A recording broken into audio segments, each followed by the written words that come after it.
किस चीज पर? एसएमएस पर। कब? जबकि कोई ऐसी आपदा हो या कोई ऐसी स्थिति उत्पन्न होती है, उस समय पर इस पर कोई शुल्क नहीं लगाया जाएगा, ये ध्यान रखिएगा। खासतौर से आपदाओं के लिए इसको कहा गया है, तो आपदा शब्द याद रखिएगा। आपदा पर कोई शुल्क नहीं होगा। किस चीज में? एसएमएस सेंड करने में, एसएमएस चीजों पर अलर्ट करने में। इस संदर्भ में ट्राई ने कहा है, ठीक है, जो दूर संचार के क्षेत्र में एक नियामक अथॉरिटी है, एक रेगुलेटरी बॉडी है, उसने ये बात कही है, इसे याद रखिएगा।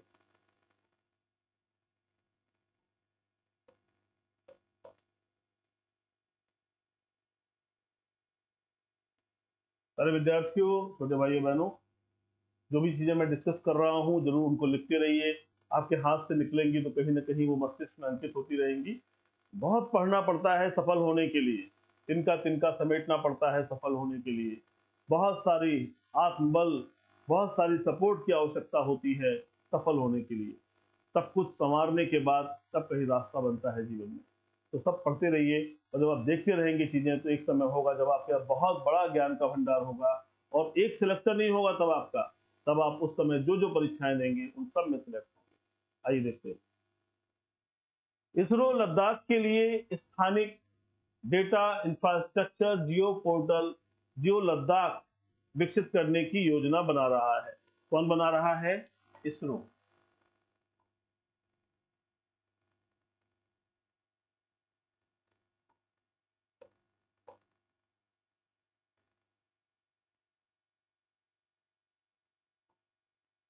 कौन बना रहा है? इसरो बना रहा है। क्या बना रहा है? लद्दाख के लिए स्थानिक डेटा इंफ्रास्ट्रक्चर जियो पोर्टल बनाने के लिए जियो लद्दाख विकसित करने की योजना बना रहा है। लद्दाख सरकार ने स्थानिक data transfer infrastructure geo portal geo Ladakh को विकसित करने के लिए भारतीय सुदूर संवेदन संस्थान से संपर्क किया है। पोर्टल लद्दाख के लिए भू स्थानिक डेटा विजुअलाइजेशन और एनालिटिक्स प्रदान करेगा। इसमें स्थानिक दर्शक, कार्बन न्यूट्रलिटी, भू स्थानिक उपयोगिता मानचित्रण और भू पर्यटन शामिल है। परियोजना का मुख्य उद्देश्य लद्दाख के अधिकारियों को भी स्थानिक तकनीकों और एप्लीकेशन पर प्रशिक्षित करना है। देखिए, जो ये जियो लद्दाख, याद रखिएगा, जियो लद्दाख,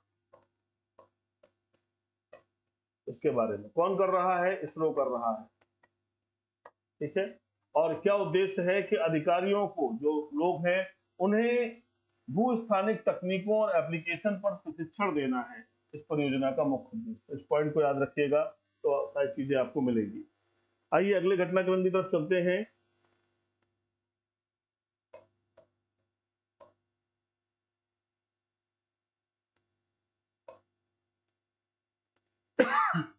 ईयर इन सर्च 2022 शीर्षक वाली गूगल की वार्षिक रिपोर्ट के अनुसार, ध्यान दीजिएगा, ईयर इन सर्च 2022 शीर्षक वाली गूगल की वार्षिक रिपोर्ट, गूगल की वार्षिक रिपोर्ट के अनुसार India premier league cricket tournament लगातार तीसरे वर्ष शीर्ष ट्रेंडिंग विषय बना रहा।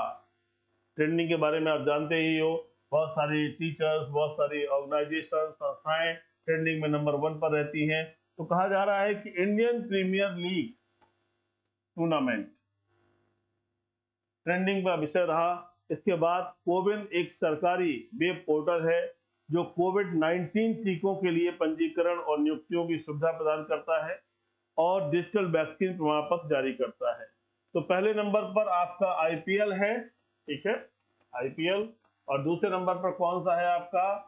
उसके लिए कहा गया है कि कोविन एक सरकारी वेब पोर्टल है, कोविन।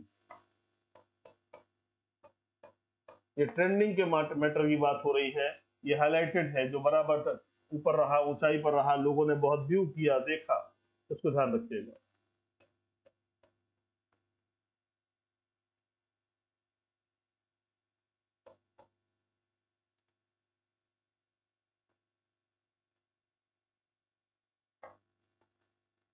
नौवीं खबर क्या है आज की? अमेरिका ने आखिरकार न्यूक्लियर बम वर्षक B-21 रेडर विमान को लॉन्च किया है। ध्यान दीजिएगा, अमेरिका जो है इस समय रक्षा के क्षेत्र में काफी चीजों को इकट्ठा कर रहा है, और उसने क्या किया है? न्यूक्लियर बम वर्षक B-21 रेडर विमान। ध्यान दीजिएगा, न्यूक्लियर बम बर्तन को लॉन्च किया है। करीब कई वर्षों से अमेरिका गोपनीय तरीके से इस विमान को विकसित करने में लगा था। यह विमान राफेल से भी तेज बताया जा रहा है। राफेल 5वें जनरेशन का लड़ाकू विमान है, जबकि B-21 रेडर 6ठे जनरेशन का है। तो ध्यान रखिएगा कि 6ठे जनरेशन का जो विमान है उसका नाम क्या है? B-21 raider. ध्यान रखिएगा, इसका नाम याद रखिएगा, B-21 रेडर। ठीक है, ये किसने बनाया है? ये अमेरिका ने बनाया है। कैसा है ये? न्यूक्लियर बम वर्षक है, यानी बम लेकर के जाएगा ये। तो ये सुरक्षा व्यवस्था है। आप देख रहे हो जब से यूक्रेन का संकट आया है, यूक्रेन, तब से विश्व में भी बहुत चिंता का विषय है कि भविष्य क्या है। तो कभी भी कोई भी घटनाक्रम हो सकते हैं, कभी भी अंतर्राष्ट्रीय नीतियों में कहीं दिक्कत आ सकती है। इन सब बातों के दृष्टिकोण से अमेरिका का जो रवैया दिख रहा है वो इस संदर्भ में है, रक्षात्मक है, रक्षा के दृष्टिकोण से सारी चीजें।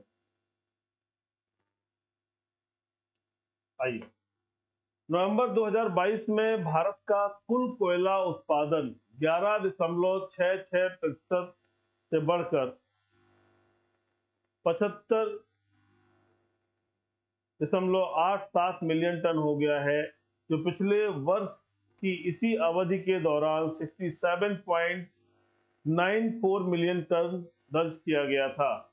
कोयला मंत्रालय के आंकड़ों के मुताबिक नवंबर 2022 में कोल इंडिया लिमिटेड ने 12.82% की वृद्धि दर्ज की थी, जबकि सिंगरेनी कोलियरीज कंपनी लिमिटेड और अन्य कैप्टिव खदानों से 7.8% और 6.87% की वृद्धि दर्ज की गई। तो देखिए क्या कहना है, इसका मतलब क्या निकला सारी बातों का, कि जो हमारी कोयला उत्पादन में है वो 11.66 की क्या हुई है, प्रतिशत की वृद्धि हुई है।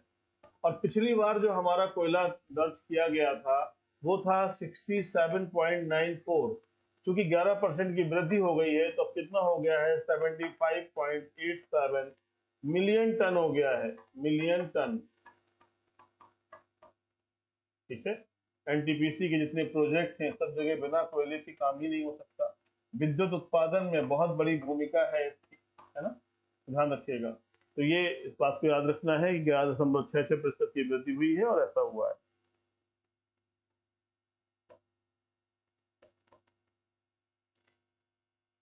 अब इंपॉर्टेंट क्वेश्चन आपके सामने आ गए हैं। 20 क्वेश्चन की सीरीज है, बहुत सारी चीजें पूर्व में चर्चा की जा चुकी है, फटाफट उनका जवाब दीजिए। विजुलाइज करने के दृष्टिकोण से फोटो को भी लगाया गया है, शैक्षणिक उद्देश्य है ताकि आप तक चीजें बेहतर जा सके।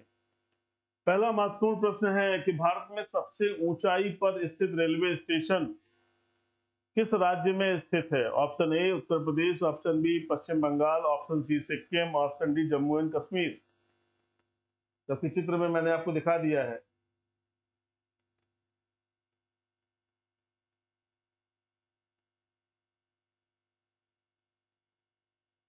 सारे विद्यार्थियों, ये रेलवे स्टेशन पश्चिम बंगाल में है।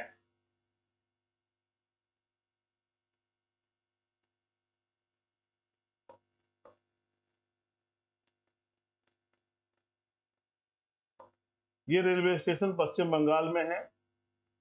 और दार्जिलिंग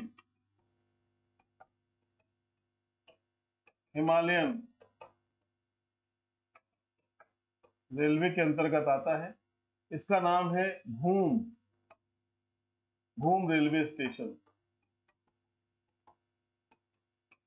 और 7,404 फीट की ऊंचाई पर है ये, इसीलिए इसे भारत में सबसे ऊंचाई पर माना गया है। ये पश्चिम बंगाल में दार्जिलिंग में है। इसका नाम है घूम रेलवे स्टेशन। देखिए चित्र भी आपके सामने आ गया।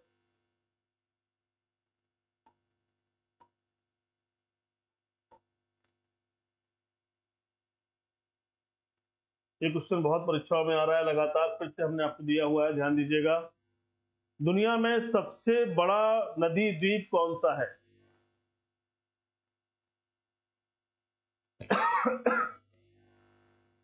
Option A Umananda, option B Majuli, option C वाहवनी, ऑप्शन सी मुयू नरो। आप तो जानते हैं इसका, कई बार हमने कई एंगल से आपको बताया इसके बारे में। ये सबसे बड़ा द्वीप है माजुली, ये ब्रह्मपुत्र नदी पर है और असम में ये सबसे बड़ा द्वीप माना जाता है। ध्यान रखिएगा, दुनिया का सबसे बड़ा नदी द्वीप माना जाता है। प्रश्न आए सबसे बड़ा नदी द्वीप, तो आपका आंसर ये होगा उमानंदा। ये भी ब्रह्मपुत्र नदी पर ही है, ब्रह्मपुत्र नदी पर है और यहाँ पर उमानंद भैरव का प्राचीनतम मंदिर है।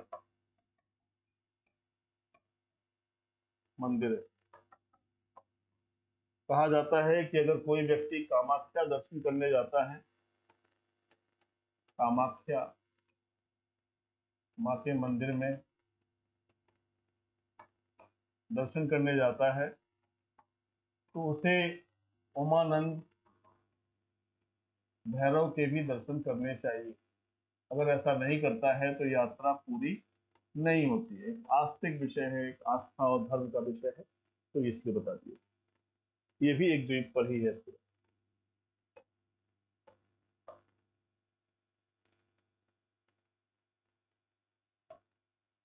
ये देखिए, वर्कला, चौबारा, चवाक्कड़ और नतीका राज्य में समुद्र तट है। किस राज्य में समुद्र तट है? Option A Karnataka, option D Maharashtra, option C Tamil Nadu, option D Kerala.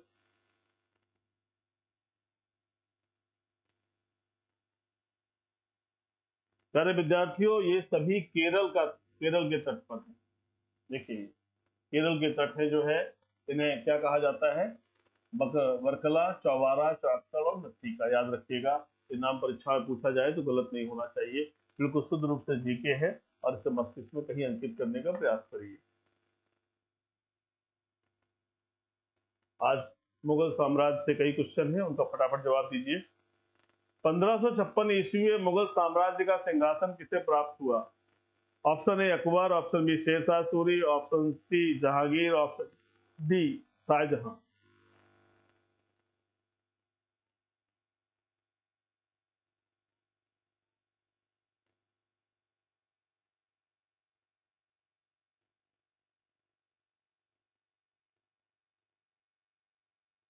सारे विद्यार्थियों, इसका सही आंसर है अकबर। 14 फरवरी 1556 को अकबर जो है बादशाह घोषित हुआ।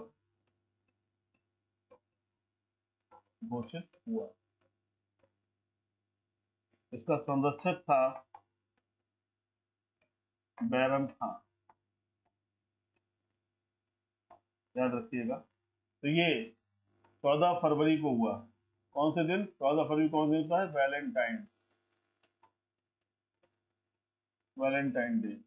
अगर देखा जाए तो सेंट वैलेंटाइन डे 14 फरवरी को मनाया जाता है। ये उस दिन जो है क्या हो गया, ये सिंहासन पर बैठ गया।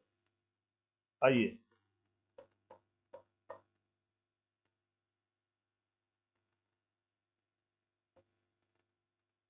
खजुराहो मंदिर किस राज्य में स्थित है? Option A Uttar Pradesh, option B Madhya Pradesh, option C Andhra Pradesh, option D Uttarakhand. बहुत अच्छा प्रश्न, बहुत आता है ये सभी एग्जाम्स में, सिविल सर्विसेज का एग्जाम हो, चाहे आपके स्टेट का लेवल का एग्जाम हो, है ना, चाहे प्रवर हो चाहे अवर हो, सभी में आता है परीक्षाओं में। ध्यान रखिए, बहुत अच्छा प्रश्न है, फटाफट जवाब दीजिए। ये सब बातें बहुत डिस्कस हुई हैं विस्तार से, फटाफट जवाब दीजिए। प्यारे विद्यार्थियों, ये आपके मध्य प्रदेश में है। मध्य प्रदेश, मध्य प्रदेश में कहाँ है? छतरपुर, छतरपुर जिले में। महोबा, उत्तर प्रदेश के महोबा के पास भी पड़ता है, महोबा के पास, यूपी। लेकिन छतरपुर जिले इसकी लोकेशन है, छतरपुर जिले में कहलाता है ये मध्य प्रदेश। यहाँ पर नागर शैली के मंदिर है। नागर शैली, बहुत परीक्षा में प्रश्न आ रहा है ये। नागर शैली के मंदिर है और यहाँ पर क्या बात है, यहाँ पर नग्न जो है मूर्तियां मंदिर की दीवारों पर उत्कीर्ण है। इसकी जो रचना कराई गई वो चंदेल शासकों के द्वारा कराई गई। चंदेल शासक कौन थे? धंग और गंग, इनके द्वारा कराई गई। इससे जुड़े हुए सभी चीजों को याद रखिएगा। प्रसिद्ध मंदिर है कंदारिया महादेव, चतुर्भुज ममोरिया मंदिर। ये सभी चीजें मैंने आपको बताई हैं, ध्यान रखिएगा। इस तरह से ये परीक्षा में आ सकता है। बहुत सारे क्वेश्चन इन सबसे बने हैं जो मैंने यहाँ पर समाप्त किया है, ध्यान रखिएगा।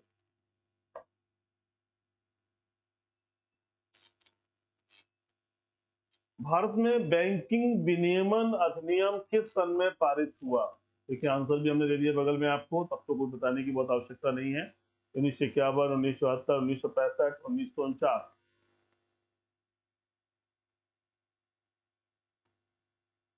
इसका सही आंसर है 1949।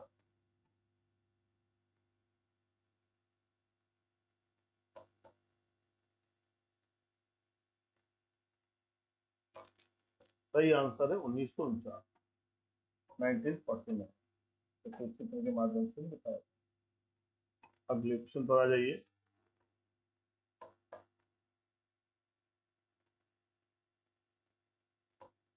बहुत कॉमन क्वेश्चन, बहुत बार आया है। दिल्ली के सिंहासन पर बैठने वाली पहली और एकमात्र मुस्लिम महिला। दिल्ली के सिंहासन पर बैठने वाली पहली और एकमात्र मुस्लिम महिला। Option A Gauhar Sultan, option B Razia Begum, option C Fatima al Fihri, option D Shajarat al Durr. बहुत अच्छा प्रश्न है।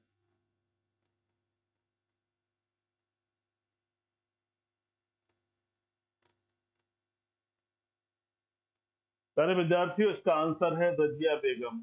इन्हीं को बोला जाता है रजिया सुल्तान। रजिया सुल्तान इल्तुतमिश की बेटी थी। उसने हमेशा इसको लड़कों जैसा ही माना, सब कुछ सिखाया, युद्ध कौशल सारी चीजें। और ये गद्दी पर बैठी दिल्ली की 1236 से 1240 तक रही। लेकिन तुर्कों के द्वारा इसके खिलाफ षड्यंत्र हुआ और बाद में ये हार गई। तो ये रजिया सुल्तान नाम याद रखिएगा, इंपॉर्टेंट है, परीक्षाओं में बहुत पूछा जाता है, इसको ध्यान रखिएगा। ठीक है, आइए।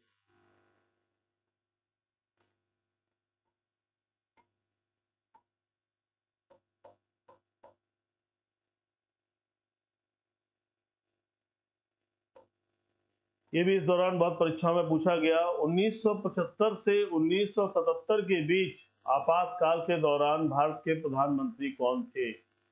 Option A Rajiv Gandhi, option B Morarji Desai, option C Charan Singh, option D Indira Gandhi.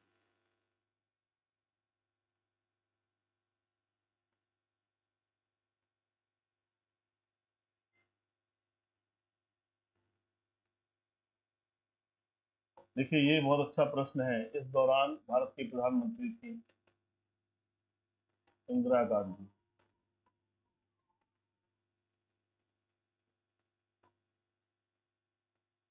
ठीक है, ये बहुत अच्छा प्रश्न है, याद रखिएगा। इससे जुड़ी बहुत सारी बातें मैं पूर्व की कक्षाओं में चर्चा कर चुका हूँ, इसलिए उसका रिपीटिशन नहीं कर रहा। प्यारे विद्यार्थियों, छोटे भाइयों बहनों, मिशन इंस्टीट्यूट में बहुत जल्दी कुछ नई कक्षाएं शुरू होने जा रही हैं और वो जुडिशरी से जुड़ी हुई हैं। पीसीएसजे की एक बहुत बड़ी भर्ती आई है। इसके अलावा आरओ के लिए शुरू होने जा रही हैं। जीएस की विशेष क्लासेस आने वाली हैं। साथ ही साथ यूपीएसआई का बैच 16 तारीख से प्रारंभ हो रहा है।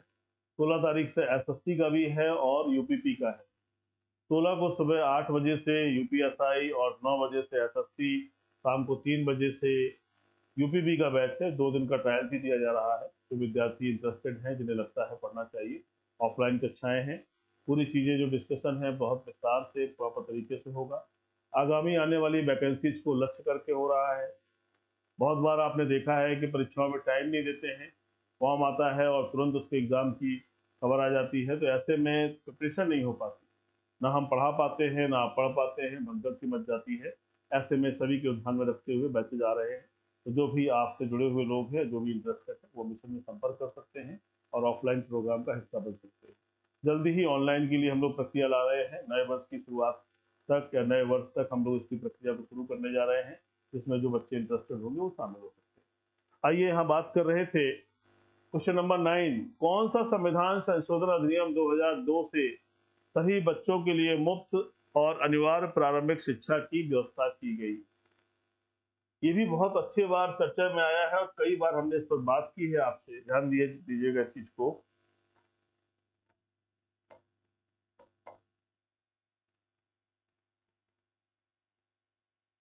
तो यहाँ ध्यान देना है हम लोगों को, क्या कहा जा रहा है, कौन सा संशोधन है जिसकी वजह से मुफ्त और अनिवार्य प्राथमिक शिक्षा की व्यवस्था, मुफ्त और अनिवार्य, हर कोई चीज मुफ्त में मिल जाए तो लोग उसे लेना चाहते हैं, लेकिन शिक्षा ऐसा विषय है जिसको नहीं लेना चाहिए। आप देखिए सरकारी स्कूलों में बच्चे कम हो रहे हैं, हालांकि गवर्नमेंट की योजनाएं हैं, बहुत सारी योजनाएं हैं, मैंने भी कई बार सूचित किया, तो ये मतलब बहुत बड़ा प्रोजेक्ट है। मिड डे मील भी चलाया जा रहा है, तब भी स्कूलों में बच्चे कम होते रहते हैं। आइए देखें क्या है मुफ्त और अनिवार्य प्राथमिक शिक्षा। तो ये 86वां है आपका। इसी से मैंने आपको बोला है कि आर्टिकल 21A और आर्टिकल 45 और आर्टिकल 51A में 11वां, ये सभी चीजें इसी से जुड़ी हुई हैं। ये है आपका राइट टू एजुकेशन, RTE, ध्यान रखिएगा।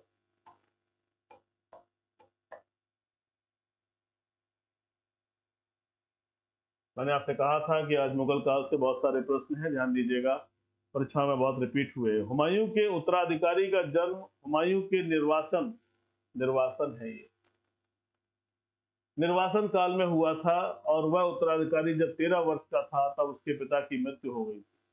कौन है वो आदमी?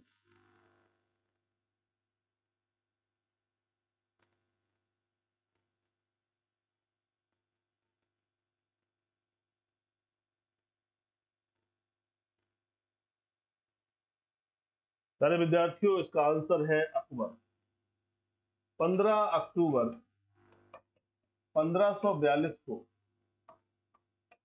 अमरकोट के राजा वीर साल के यहाँ इनका जन्म हुआ था।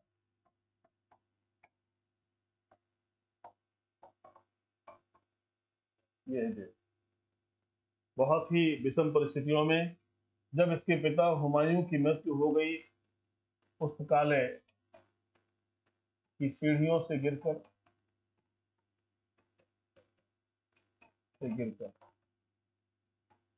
ध्यान दीजिएगा, बहुत विषम समय में रहा था ये, और बहुत विषम समय में बैरम खां के संरक्षण में, मैंने पहले भी कहा है बहुत सारी चीजें बैरम खां के संरक्षण में इसने बहुत कुछ सीखा समझा। तो ध्यान रखिएगा कौन व्यक्ति है, वो है अकबर।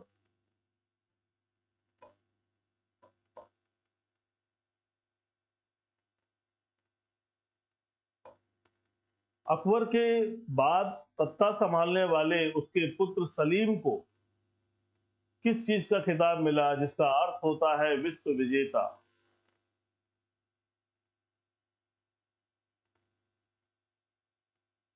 यानी विद्यार्थियों, इसका आंसर है जहांगीर। जहांगीर का अर्थ होता है विश्व विजेता। जहांगीर का काल चित्रकला के लिए बड़ा ही फेमस काल माना जाता है। इसके काल में चित्रकला बड़ी पुष्पित और पल्लवित हुई।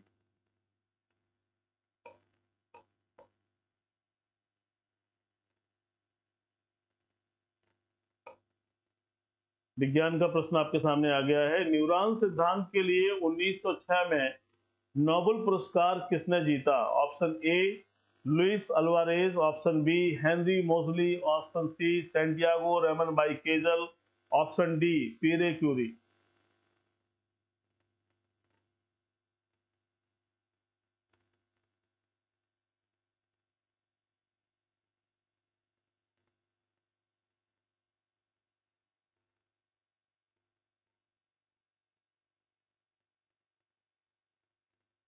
सारे विद्यार्थियों, इसका सही आंसर है सैंटियागो रेमन बाई केजल, और इनके साथ में थी कैमिलो गाल्गी। ये नाम भी याद रखिएगा। अलग बात है कि इसमें ऑप्शन यही है तो हमें तो बेस्ट चुनना होता है हमेशा परीक्षा में कि सबसे अच्छा कौन सा है, तो उसमें यही आंसर सबसे अच्छा है, लेकिन इनका नाम भी उसके साथ जुड़ा हुआ है। न्यूरॉन सिद्धांत के लिए 1906 में इनको नोबेल प्राइज मिला।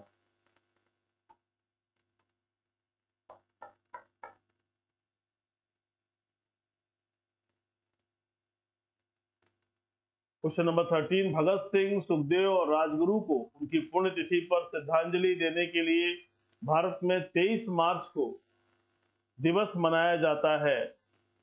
ऑप्शन ए विद्रोह दिवस, ऑप्शन बी श्रद्धांजलि दिवस, ऑप्शन सी शहीद दिवस, ऑप्शन डी विरोध दिवस।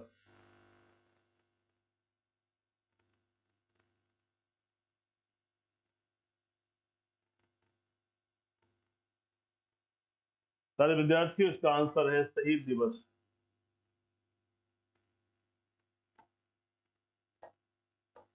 शहीद दिवस।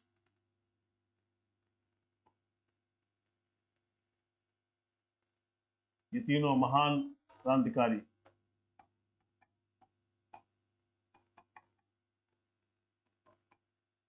कुछ ऐसा होता कि देश की सभी जगहों पर इनका भी नाम होता, शहीदों की चिताओं पर लगेंगे हर बरस मेले, ये तो कहा गया, लेकिन कुछ ऐसा होता जो हमारे सामने हमेशा, हमारे नोट्स में, हमारे रुपए में, हमारी चौराहों पर, हमारी सड़कों पर, हर जगह इनकी ही मूर्तियां होती तो ज्यादा गौरव का विषय। फिलहाल अब ये क्वेश्चन है, इसको याद रखिएगा।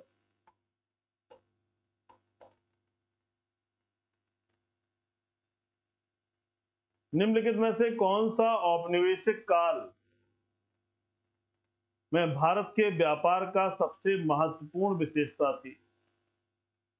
आयात की कमी, निर्यात की कमी, आयात अधिशेष, निर्यात अधिशेष।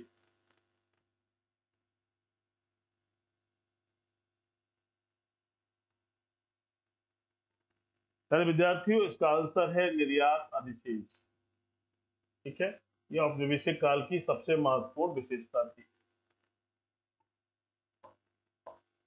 ये सब बातें आपको पढ़ाई गई हैं, इसलिए इस पर बहुत चर्चा की आवश्यकता नहीं है। आपको दिमाग में रखना है क्योंकि अब परीक्षा नजदीक है और फास्टेस्ट रिवीजन है, आपके हाथ से चीजें निकलनी चाहिए, ऐसा सोच करके कार्य कर रहे हैं। सारे विद्यार्थियों, मिशन इंस्टीट्यूट प्रयागराज के नाम से हमारा चैनल है, प्रयागराज मिशन इंस्टीट्यूट के नाम से टेलीग्राम में भी चैनल है, और गूगल गूगल प्ले स्टोर पर हमारा एप्लीकेशन है, आप निश्चित रूप से वहां डाउनलोड कर लीजिए। आने वाले समय में आपको आरओ के लिए, यूपीएसआई के लिए, एसएससी के लिए, जीडी के लिए, सभी के लिए प्रैक्टिस मिलने जा रही है। वहां से आप टेस्ट सीरीज में शामिल हो सकते हैं, फ्री है पूरी तरह से, आपको शामिल होकर के वहां परीक्षाएं देने का अवसर मिलेगा, जिनकी व्याख्याएं हम लोग आपको यहाँ पर करेंगे। ऐसे बहुत सारे प्रश्न आपके सामने आएंगे। कई बार ऐसा होता है पढ़ी हुई चीजें सीधे मिल जाती हैं, तो वो आपके लिए लाभप्रद होंगी।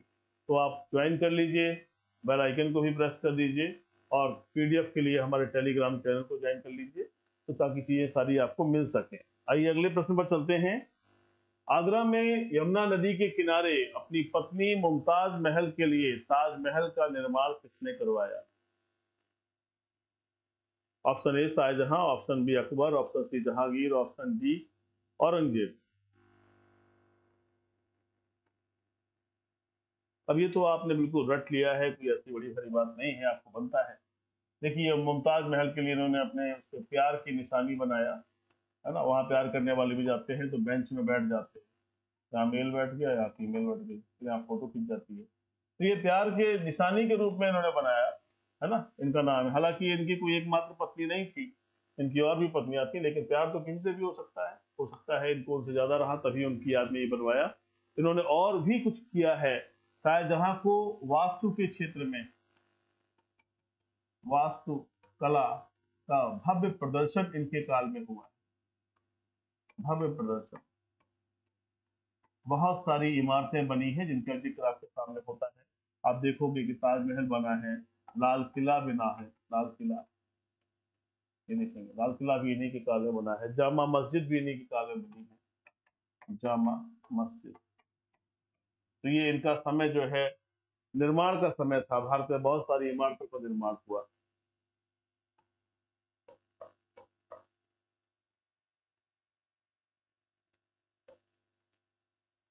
विलियम क्रुक्स एक भौतिक रसायनज्ञ, फिजिकल केमिस्ट थे, जिन्होंने कौन से तत्व की खोज की और उसका नामकरण किया? Option A plutonium, option B thallium, option C beryllium, option D germanium.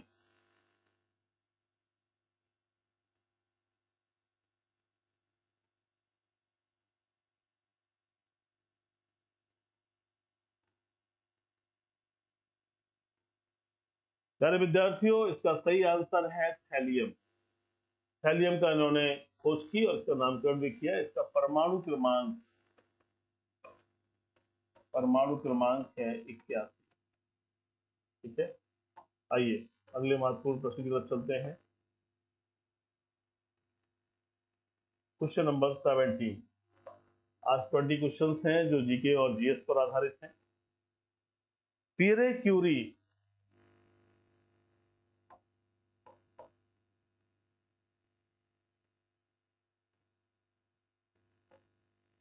Pierre Curie ने हेनरी बैकरल और अपनी पत्नी मैरी क्यूरी के साथ संबंधित खोजों के लिए वर्ष 1903 में भौतिकी में नोबेल पुरस्कार प्राप्त किया। यानी पियरे क्यूरी ने हेनरी बैकरल के साथ और अपनी पत्नी मैरी क्यूरी के साथ कौन सा ऐसा काम किया, कौन सी ऐसी खोज की जिसके लिए 1903 में उन्हें भौतिकी में नोबेल प्राइज मिला? ऑप्शन ए रेडियोधर्मिता, option B x ray, option C दर्पण छवियां, ऑप्शन डी ऊष्मागतिकी।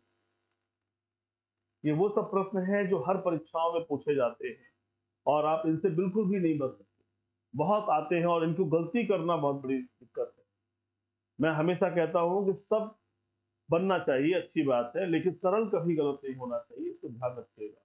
आपको भले ही लग रहा हो एक बार सरल है, लेकिन हाथ से निकलते रहना चाहिए, क्योंकि वो अंकित होता है और कहीं ना कहीं आपको रास्ता दिखाता है।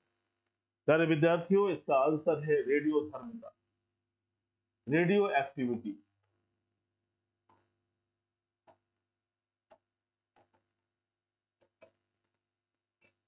रेडियो एक्टिविटी ध्यान रखिएगा, इस संदर्भ में है आज इसकी कितनी बड़ी भूमिका है, कितने इलाज में काम आ रही है, परमाणु रिएक्टर में काम आ रही है,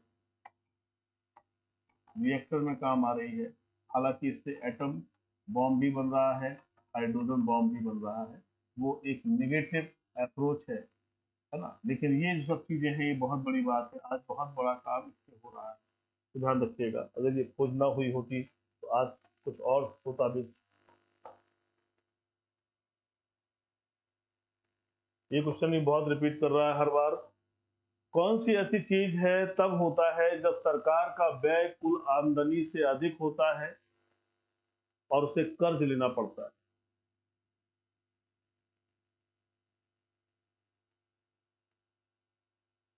ये है राजकोषीय घाटा, उधार। जब आय कम और खर्च ज्यादा,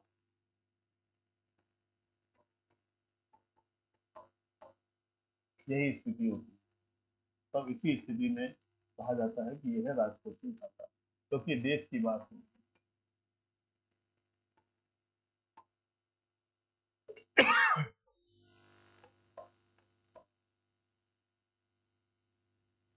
question number 19, second last question of the day. 1897 ईस्वी में इलेक्ट्रॉन की खोज किसने की थी? Option A J J Thomson, option B T A Edison, option C Nikola Tesla, option D Isaac Newton.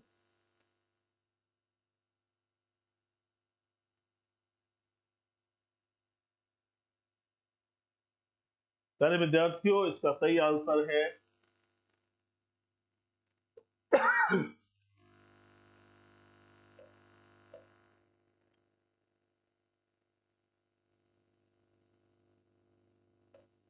J J Thompson. Electron की खोज के लिए इनको सम्मानित भी किया गया। देखिए यहाँ पर ये इसका आवेश होता है 1.6 into the 10 to power -19 coulomb. ये ऋणावेशित कण है इलेक्ट्रॉन। कूलाम जो है आवेश के लिए मात्रक है। तो ये जे जे थॉमसन का नाम याद रखिएगा, इंपॉर्टेंट है। फास्टेस्ट रिवीजन है ये, तेजी से देख लीजिए। हो सकता है सारे क्वेश्चन आपको दिखने लग जाएं, मिल जाएं। अभी जिस क्वेश्चन की चर्चा हमने की थी उसी का फिर से एक बार फिर निरूपण आपके सामने। मैंने आपसे पहले ही कहा था कि आज मुगल स्पेशल है। दिल्ली का लाल किला और जामा मस्जिद किसके शासनकाल की वास्तुकला की विशाल उपलब्धियां हैं?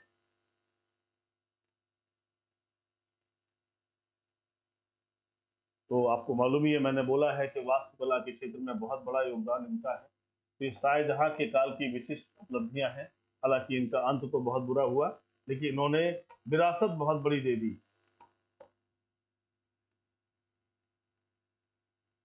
प्यारे विद्यार्थियों, छोटे भाइयों बहनों, प्रतिदिन की दिनचर्या के अनुसार महत्वपूर्ण घटनाक्रम के साथ साथ आपके समझ कुछ इंपॉर्टेंट क्वेश्चंस ला रहा हूं।